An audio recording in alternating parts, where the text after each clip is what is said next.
Neighbor's autistic son keeps breaking into my yard.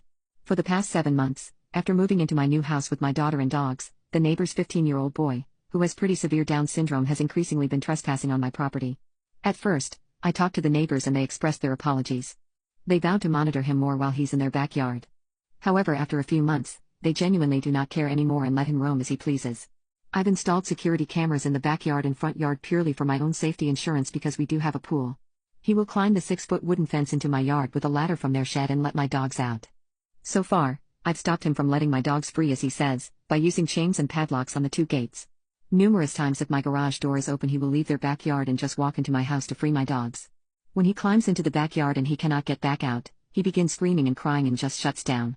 Before I started chaining and locking my gates because of him releasing my dogs, his parents would just walk in, get him, and leave.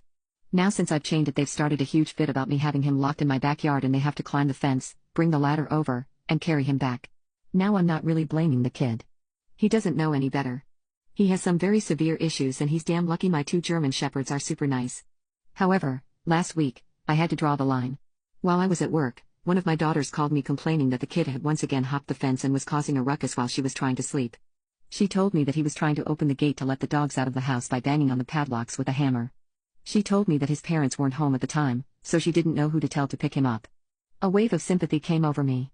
I told my daughter to let the dogs out and the kid can play with them. Until I got home. However, I told myself that this would be the last straw. My plan was to return home, bring the kid back to his house, and tell his parents that I will no longer tolerate him being in my yard. I shoot his parents a text saying that I will allow their son to play with my dogs for today.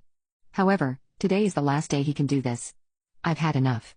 I continue working until I get a notification on my phone from my Ring camera saying that sporadic movement has been detected in my backyard. I shake it off as I assume it's just the kid running around with my dogs. 2 minutes later,